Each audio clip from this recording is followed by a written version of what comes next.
Pokot County. A family in Busia County was forced to conduct a burial without the body of their son.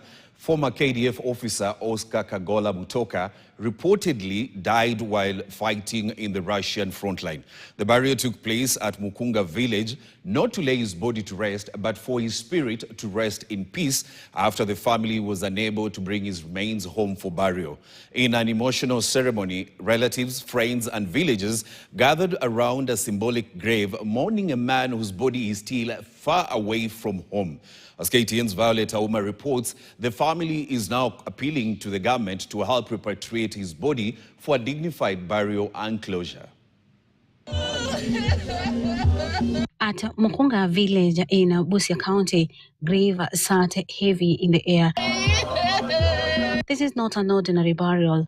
There was no coffin, there was no body, only tears, unanswered questions, and a symbolic grave for a son, husband, father, and brother whose remains are still in Russia. Nilipata habari ya kwamba kijana wangu alipotea mara ya kwanza kwa sababu hatukuwa tunampata kwa simu, alafu ikaja ikatokea amepotea hivyo. Tumeweza kuzika tu roho iweze ikapoa katika sehemu ambayo inastahili. As we speak, hakuna body na hatukuwa na any clear information ya kwamba mwili haijapatikana. We got the message about Oscar's demise through a third party, and that is months later, like 5 months later after his death.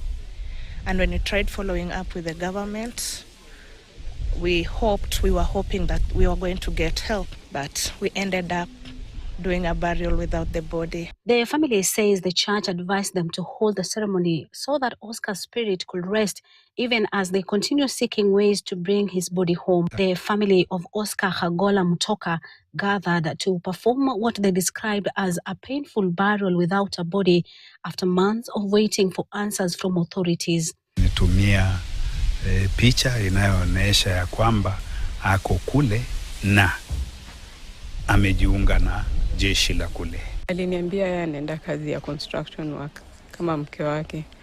Baadaye ndio wakati mawasiliano kati yangu na yeye ilififia, ndio sasa nikakuja kujua kwamba kumbe alikuwa amejoin military. According to the family, Oscar left Kenya on 26th June last year, traveling to Russia after what they believed was an opportunity to change his life. The family says Mutoka was a Kenya Defence Force officer before leaving the country in search of better opportunities, but he was killed 2 weeks after joining the military. Now the family is asking the government to help repatriate Oscar's body and stop the alleged recruitment of Kenyans into foreign wars. Oscar is said to have died on August 14th.